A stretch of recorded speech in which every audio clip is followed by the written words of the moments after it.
Hello friends, एक बार फिर से आपका स्वागत है हमारे यूट्यूब चैनल केटी क्लासेज में।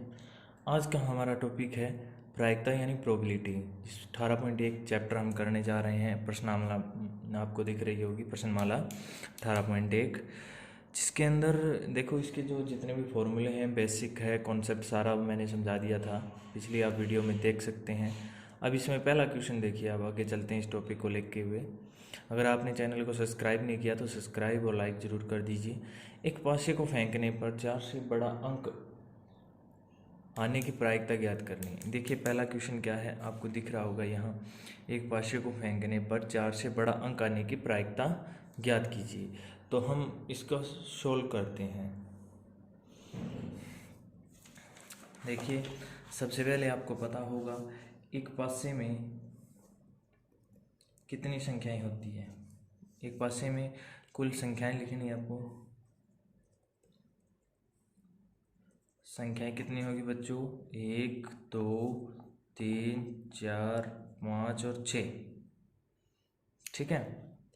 उसके बाद देखिए हमें क्या करना है। इसने कहा है कि 4 से बड़ी संख्या, 4 से बड़ी संख्या कितनी है इसमें?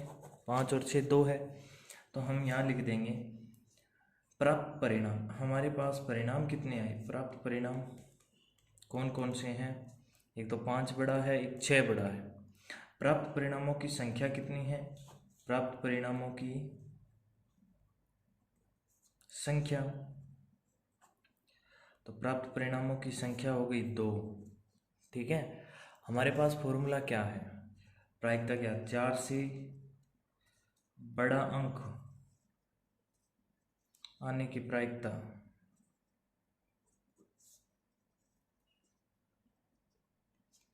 क्या होगी? फॉर्मूला क्या होता है इसका? घटना ए के अनुकूल परिणाम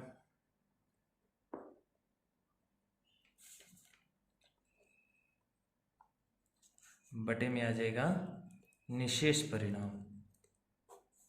यानी निशेष परिणाम का मतलब होता है कुल परिणाम। इसका मतलब होता है कुल परिणाम, इसे आप कह सकते हो। एक और फॉर्मूला है जो सिंपल साधारण है, जिसको हम कह सकते हैं कितना प्राप्त हुआ आपको, कितना और कितने में से प्राप्त हुआ, कितने में से।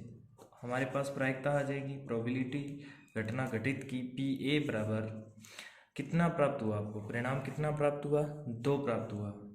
कितने में से आपके पास कुल परिणाम, निशेष परिणाम कितने हैं? 6। तो डिवाइड में आ जाएगा 6। 2 से इसको काट दो, 1/3। बच्चों ये आपका क्या आ जाएगा? आंसर आ जाएगा। आई बात समझ में? सेकंड क्वेश्चन देखते हैं। दूसरे क्वेश्चन पे आपको यहाँ बुक में दिख रहा होगा। देखिए दूसरा प्रश्न क्या है 18.1 का, एक सिक्के को 2 बार उछाला जाता है और 2 बार चित आने की प्रायिकता ज्ञात कीजिए। तो अब आइए कॉपी में देखते हैं हम इसको। देखिए किसी सिक्कों को अगर आप 2 बार उछालते हो, यानी मैं यहाँ क्या लिख रहा हूँ, कोई भी सिक्का हो, सिक्के को 2 बार उछालने पर, 2 बार उछालने पर 4 परिणाम आते हैं। कुल कितने परिणाम आते हैं? 2 बार उछालने पर 4 परिणाम आते हैं। ठीक है। 4 परिणाम कौन कौन से होते हैं वो अब वो देखो। देखिए हेड, हेड आ सकता है, 10 10 आ सकता है, हेड 10 आ सकता है और 10 हेड आ सकता है। ये 4 परिणाम आते हैं। इसने कहा है कि 2 बार उछाला जाता है और 2 बार चित आने की प्रायिकता। ठीक है, चित आने की प्रायिकता पूछा है।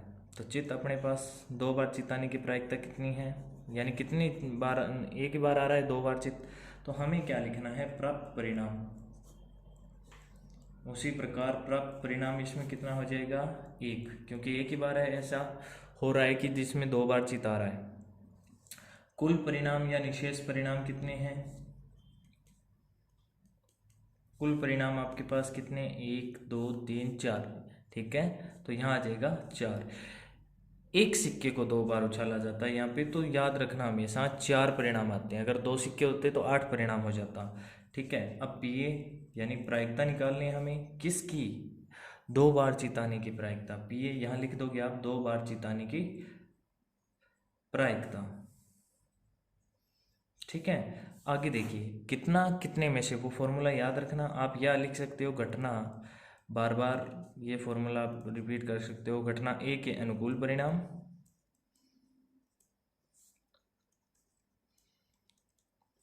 और निशेष परिणाम, नीचे क्या आ जाएगा, निशेष परिणाम, यानी जिसको हम कहते हैं कुल परिणाम। आई बात समझ में? तो कितना है घटना ए के अनुकूल परिणाम, कितने हैं आपके पास, 1, निशेष परिणाम 4। तो इसकी प्रायिकता क्या हो जाएगी बच्चों, 1/4। ये आपका आंसर रहेगा। ठीक है, तीसरा क्वेश्चन देखिए क्या है। 1 से 17 तक की प्राकृत संख्याएं में एक संख्या यादृच्छिक चयन किया जाता है तो प्रायिकता ज्ञात कीजिए, वह एक अभाज्य संख्या होगी। ये देखिए तीसरा क्वेश्चन, 1 से 17 तक की प्राकृत संख्याओं में से एक संख्या आपको चुननी है, प्रायिकता ज्ञात करनी कि भाई एक अभाज्य संख्या हो। सबसे पहले है आपको ये पता होना चाहिए कि अभाज्य संख्या होती कौन सी है। देखो इसमें दो संख्याएं लेते हैं हम, एक भाज्य होता है एक अभाज्य। अभाज्य बता देता हूं आपको पहले, ठीक है, वह संख्या जिसमें स्वयं संख्या व एक के अलावा किसी अन्य संख्या का भाग ना जाए, किसी अन्य संख्या का भाग ना जाए, ठीक है, किसी अन्य संख्या का भाग ना जाए, वो होती है अभाज्य संख्या। जैसे 2 है, आप किस तरीके से सोचोगे कि 2 तो सम संख्या है तो ये भाज्य क्यों नहीं है, ये देखो अभाज्य है। देखो 2 में 1 का भाग जा रहा है, 2 स्वयं संख्या यानी 2 का, इसके अलावा किसी अन्य संख्या का भाग नहीं जाता, तो 2 यहाँ पे अभाज्य संख्या है। ठीक है, अब 1 से 17 तक की सभी प्राकृत संख्याएं लिखिए, 1 2 3 4 5 6, मैं लिख देता हूँ यहाँ।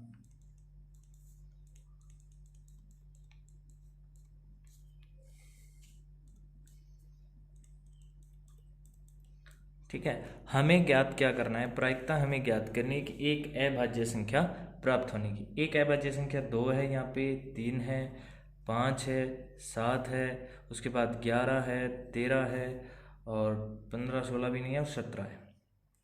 तो हमें क्या लिखना है, सबसे पहले वही तरीका, प्राप्त परिणाम। आपके पास कितना परिणाम आ गया, प्राप्त परिणाम कितना है, देखिए 2 है, 3 है अभाज्य संख्याओं का, 5 है, 7 है, 11 है, 13 है, और 17 है। और प्राप्त परिणामों की संख्या कितनी हो गई, यहाँ पे 2 नंबर पे आपके पास प्राप्त परिणामों की संख्या, इस प्रकार इक्वेशन आपको करना है बोर्ड में। तो प्राप्त परिणामों की संख्या गिनो, 1 2 3 4 5 6 7, 7 हो गई। ठीक है, निशेष या कुल परिणाम कितने हैं, कुल परिणाम कितने हुए आपके पास, टोटल 17 परिणाम है। पीए यानी प्रायिकता आपको ज्ञात करनी है अभाज्य संख्या, किसकी, अभाज्य संख्या की। तो क्या हो जाएगा, कितना आया, 7, कितने में से, 17 में से। तो बच्चों प्रायिकता क्या हो जाएगी, 7/17 इस क्वेश्चन की। इसी प्रकार आपको बोर्ड में करके आना है। ठीक है, अब देखिए मैंने पीछे बताया था आपको, एक क्वेश्चन बताया था कि सिक्के को 3 बार उछाला जाता है तो 8 परिणाम आता है, 2 बार उछालेंगे तो 4 परिणाम आते हैं।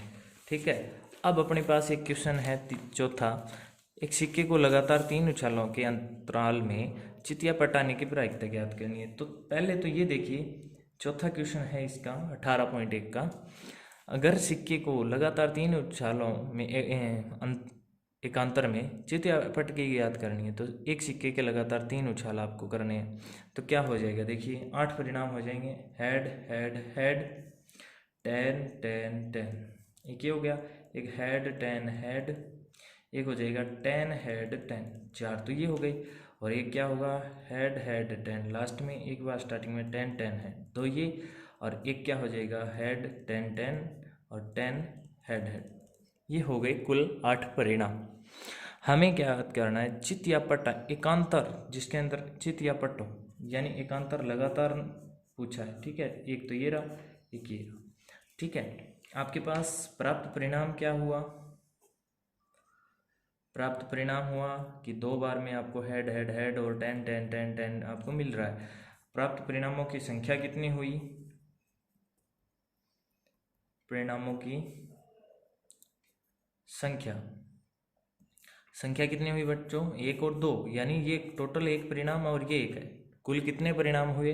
2। और कुल परिणाम कितने हैं आपके पास? कुल परिणाम हुए 8। तो अब हमें प्रायिकता ज्ञात करनी है एकांतर चितिया पटाने की। तो क्या हो जाएगा? कितना कितने में से? तो 2 प्राप्त हुआ, कितने में से? 8 में से। काट दो इसको, 1/4 आपकी प्रायिकता हो जाएगी। ये आपका आंसर रहेगा। ठीक है बच्चों।